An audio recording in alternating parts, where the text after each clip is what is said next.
Good evening. Cleaner air and lower emissions. This is another big win for the people of California. These votes tonight show that in California, climate action can be bipartisan, unlike in Washington, D.C.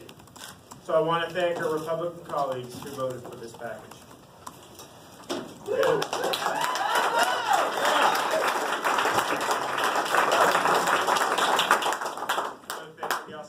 For acknowledging the applause line. In addition to building on our climate leadership, we are continuing to ensure that public health improvements are joined at the hip with environmental protection efforts, and that benefits are spread across the entire state of California. When we took up a similar bill a few months ago, Cristina Garcia from Bell Gardens asked a very poignant question. She said, "Tonight you have a choice.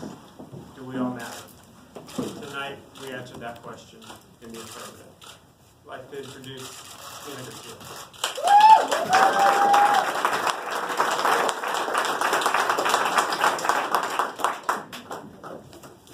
I want to start by thanking and recognizing all the folks who are not at the podium who worked on this. This is a team effort with our colleagues across the aisle. So really a team effort that included a lot of great staff members out there. So I also want to recognize them for that. You know, I started this discussion with AB 378, and my goal was constantly to make sure that we didn't leave any Californians behind. That we had clean air, that we were taking care of our backyards while we're being global leaders on climate change. And today we integrated our policies on climate change and our air quality together with AB 398, 617.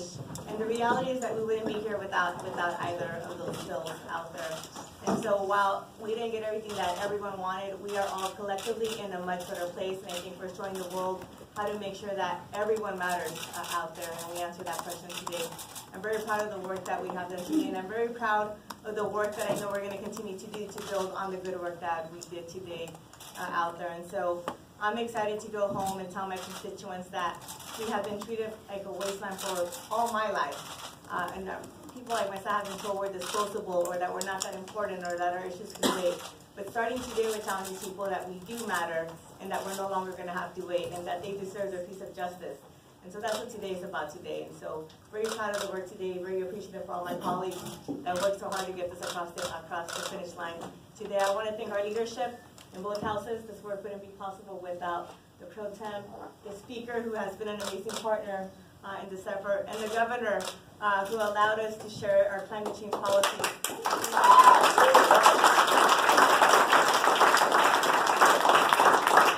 I have the privilege of working with Eduardo Garcia, who is not my sibling, but I think in this process we are like hermanos and now. And so it's my honor to introduce my colleague from Coachella, who is an amazing advocate for everyone across the state of California, to speak.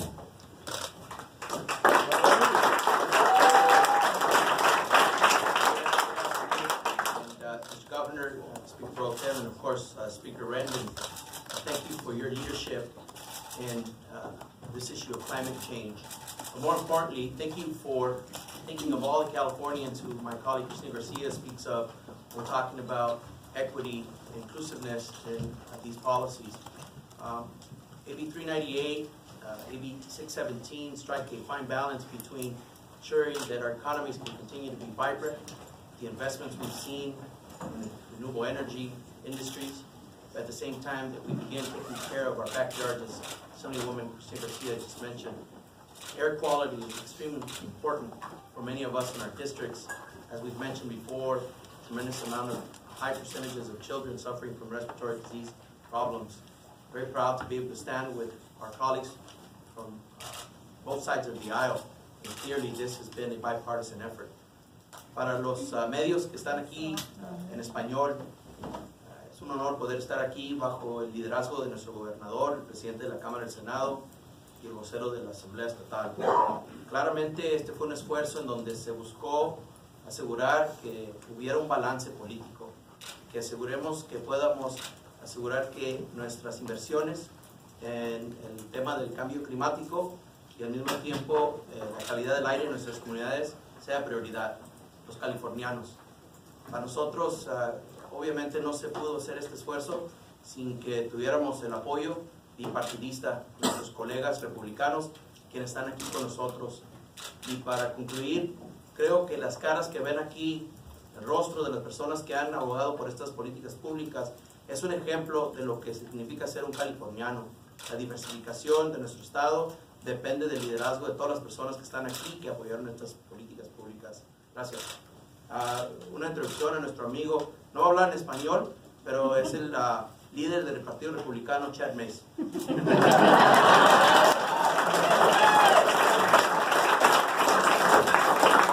Not the last part of that.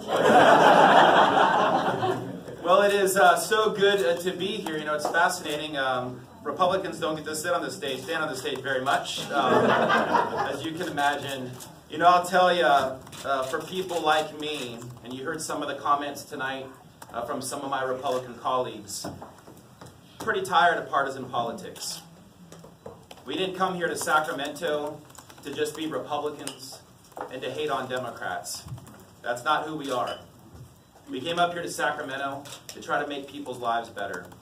Now the truth is, we care deeply about the people of this state. We care that this is a state that we can afford to live in.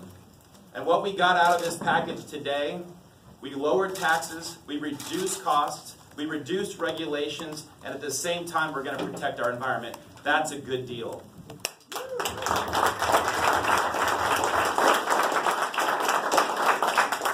For some, they're going to look at this and say, what in the world is going on? Why are Republicans talking about something like cap and trade? Well, I'll tell you, we believe that markets are better than Soviet-style command and control.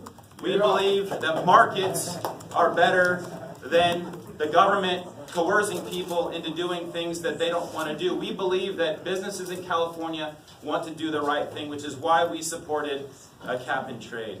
I'll tell you, listening to some of my colleagues tonight on the floor, I was incredibly proud of them because what they decided was that they were going to put the job that they had over their political jobs. They were going to put the people of California ahead of their own careers. I'm exceptionally proud of them, and I'm proud that we got this bipartisan effort done. It's good for the Republican Party. It's good for Californians, and I look forward to working together in the future. Thank you. And I will bring up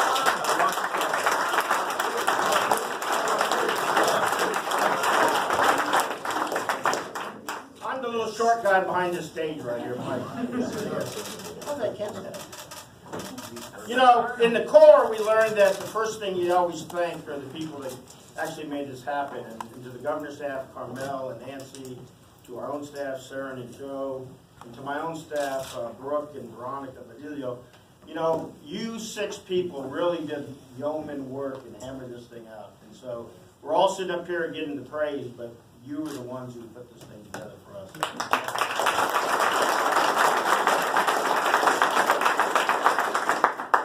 Now, my message will be short. It's kind of taking off what I said on the floor earlier.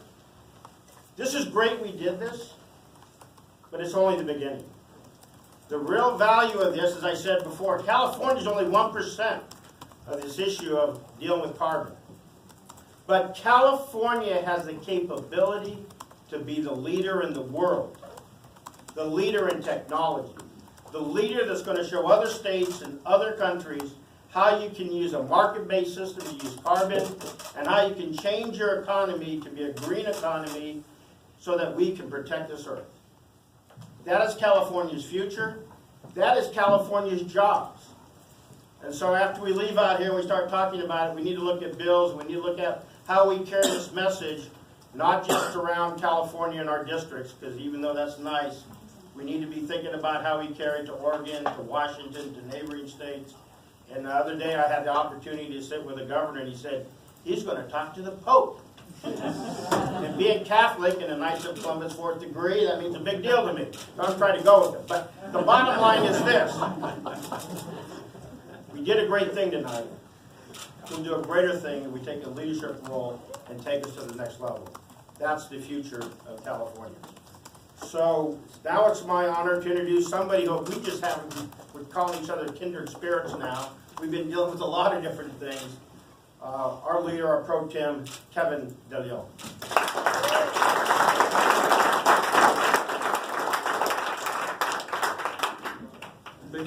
much, Assemblymember Rocky Chavez. I can tell each and every one of you that legislative unicorns do exist.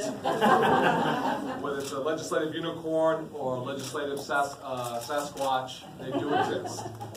I do want to give a very special thank you. And I'm glad that Rocky did recognize these individuals, but I do want to recognize Dan Reeves, my chief of staff. I want to recognize Kerry Cornwall, the chief of staff to Assembly Speaker.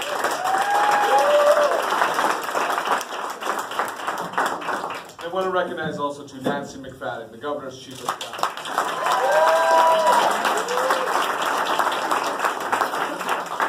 And there's a whole number of individuals from the governor's office, but also a very special recognition to both Kip Lipper as well as Marie Lou, who's present here today.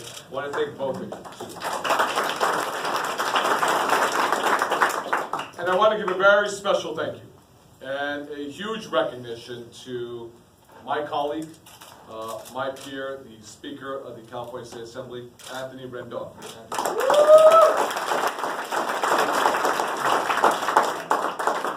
And to Governor Jerry Brown as well. Let's get it for Governor Jerry Brown.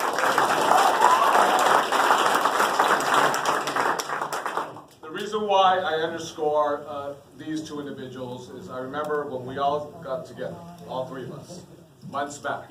And it was during very long, arduous, painstaking negotiations. During the course of weekends, on July 4th, when everyone was celebrating with constituents and family and loved ones, us three, along with our staff members, were here, working the clock, 12 hours, 14 hours, almost every single day.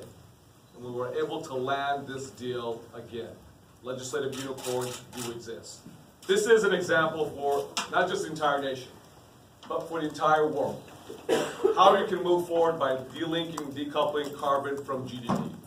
How you can reduce harmful carbon dioxide emissions into the atmosphere, while at the same time putting ordinary Californians to work in the clean energy space.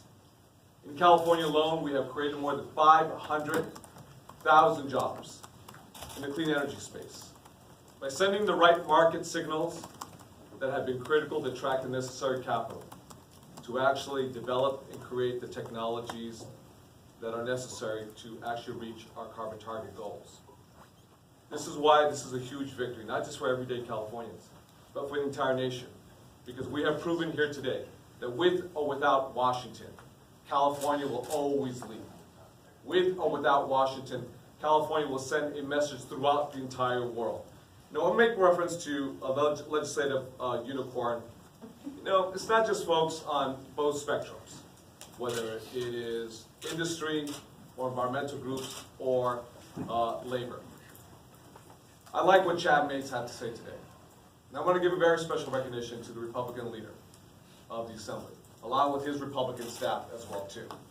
They stood up and they made this a bipartisan deal, moving forward together, collectively, not as Republicans or Democrats, but as men and women who believe in the environment, and who believe that every single child deserves to breathe clean air to his or her lungs.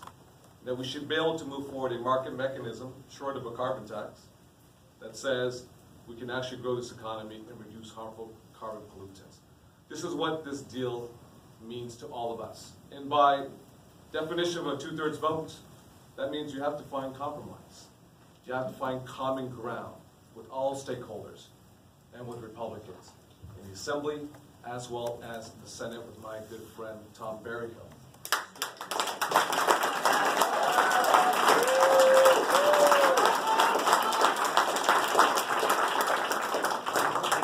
So this is a culmination of long, painstaking, arduous hours of negotiation day after day from morning to night. This is a huge victory for all Californians because the world is watching very closely what we're doing here today and for the foreseeable future.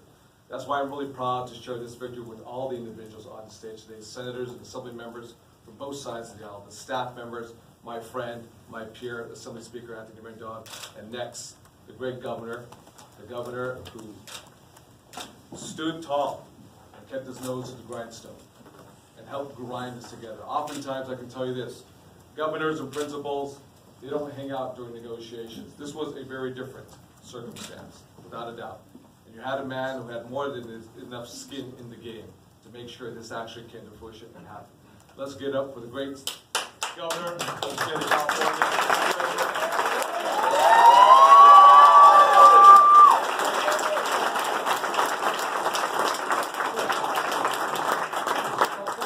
This is pretty amazing. I must say, I didn't know where it was going a few days ago, but here we are. And I think there's a lot to celebrate, there's a lot to appreciate, a lot to recognize. First of all, I want to refer to my staff back there, who was up till many hours of the night, working weeks at a time.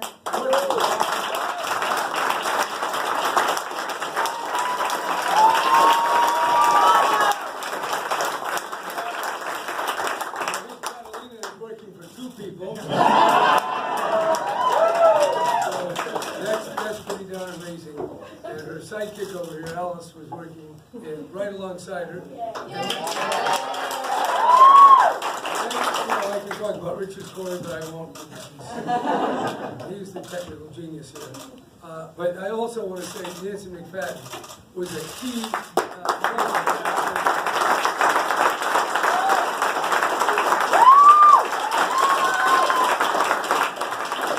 I wanted to say specifically what her skill set is. She understands the politicians and how to work with them. Okay, that's number 1. Number 2, she's smart as hell and can read legal language. And she knows what that's going on. And number 3, she knows how to write. And number 4, she knows how to manage. I think she's ready for any job that anybody can find.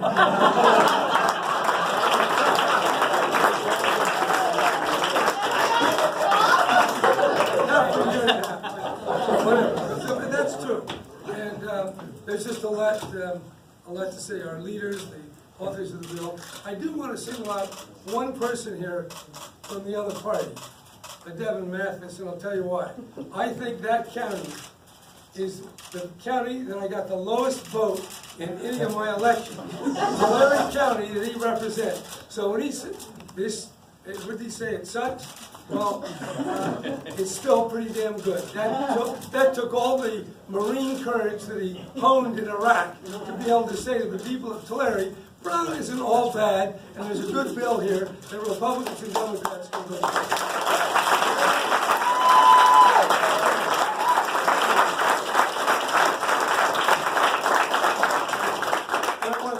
Tom and the other, Tom Berry and the others, I'm not as unpopular in some of those other districts. I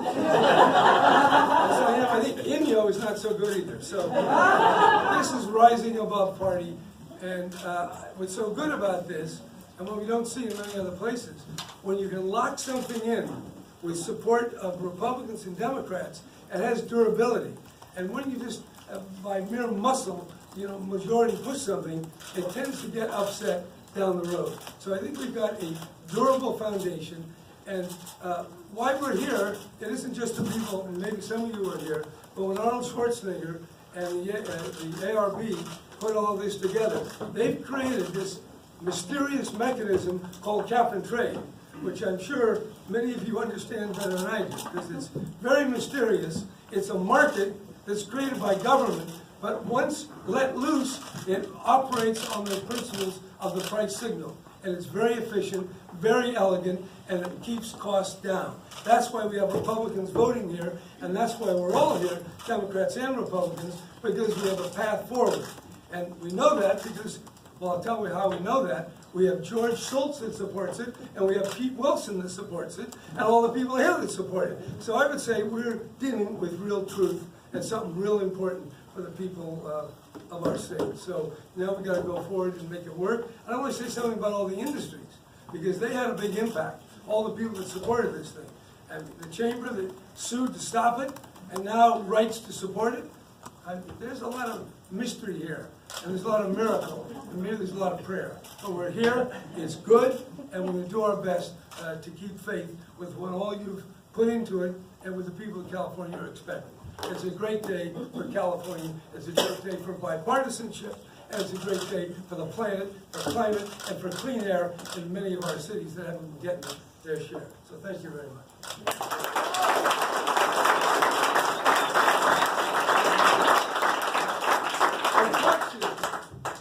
questions at this hour of the night? Go ahead.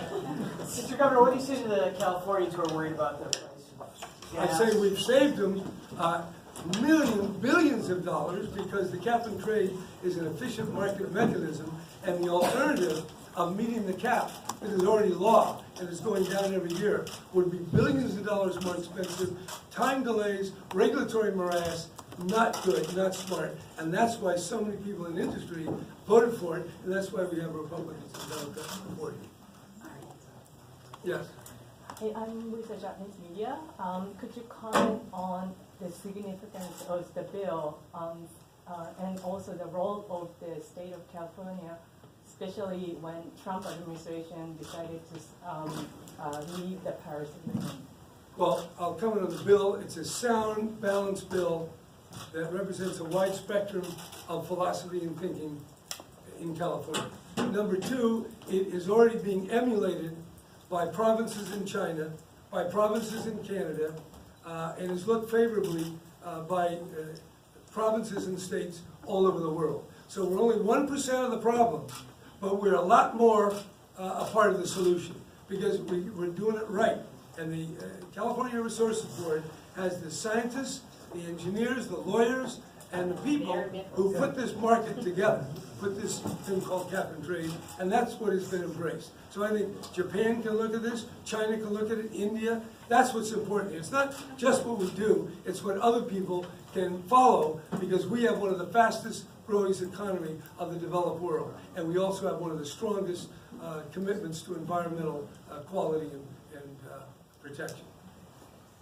Speaker. Yep, I ditto what the governor said. Governor, can you talk about the negotiations in the sense of like, well, I'll let Evan finish his comment. Good. Say what, John? I'm starting, yes, I was letting that happen. I just wanted to ask you about the negotiations in particular and where you felt like you had to roll up your sleeves and get something. I mean, there was a lot of compromise. The Republicans wanted more than what you saw out of the first iteration of this. What do you think was the secret sauce there? When Chad Mays months ago came in and said Republicans would like to vote for a climate bill that makes sense. Let's say engage. Let's say engage.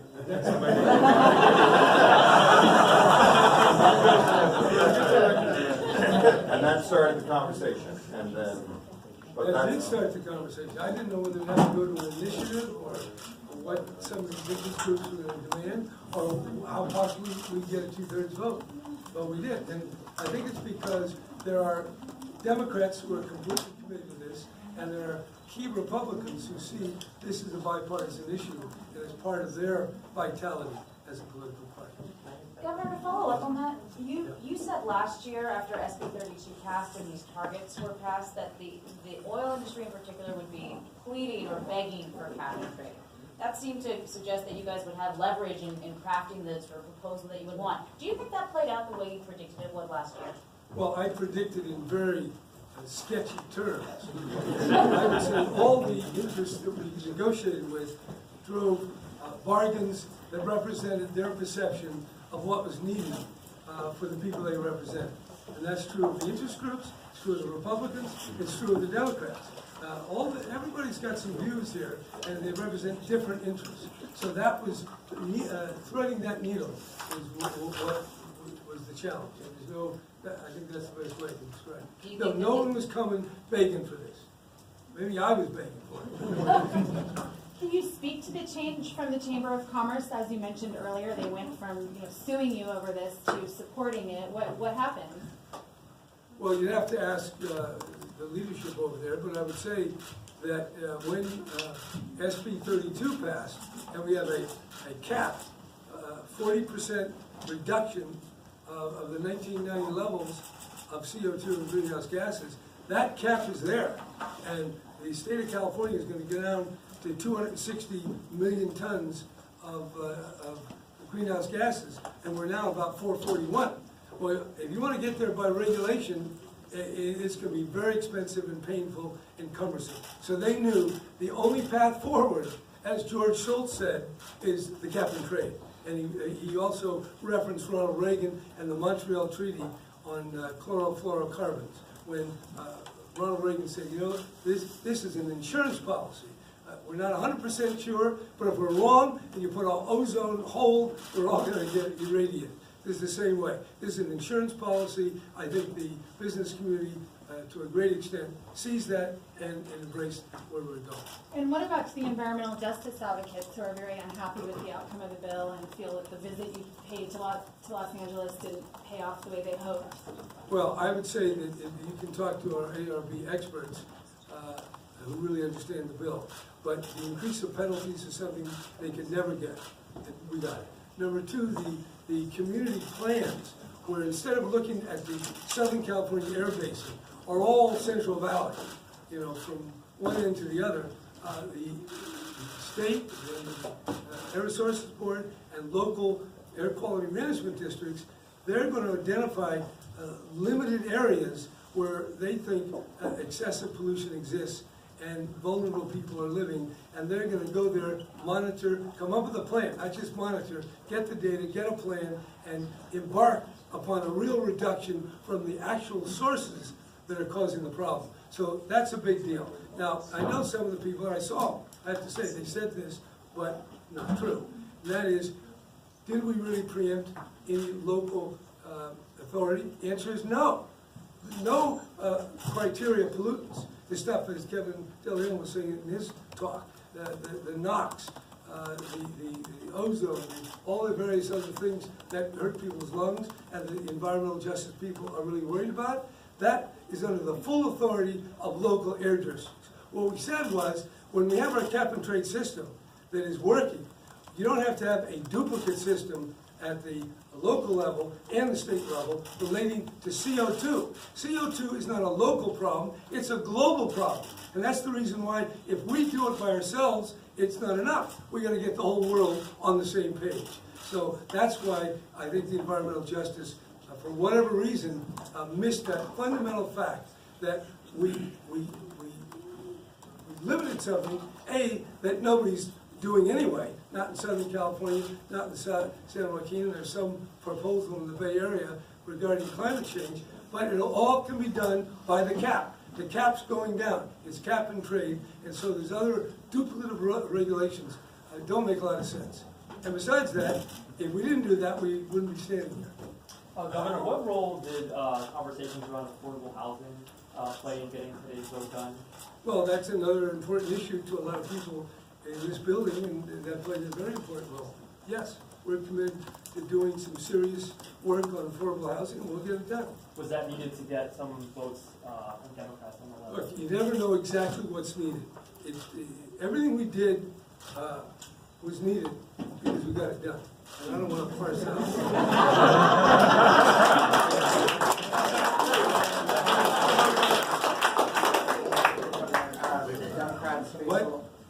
Democrats faced a lot of political heat earlier this year for passing the gas tax. Do you think that doing the cap and trade through a bipartisan bill has eased some of the pressure on Democrats in the elections next year? That's another one. See, we have people in the environmental justice movement that they have some thoughts that don't tally with the facts or reality, and people on the other side who try to characterize this, and I heard their talks, that this was a gas tax. It is not a gas tax. That was another bill at another time. This is about a cap and trade system that lowers costs. And this bill that everybody signed on to reduced taxes by billions and reduced the governor of the fire fee. So this is a tax reduction.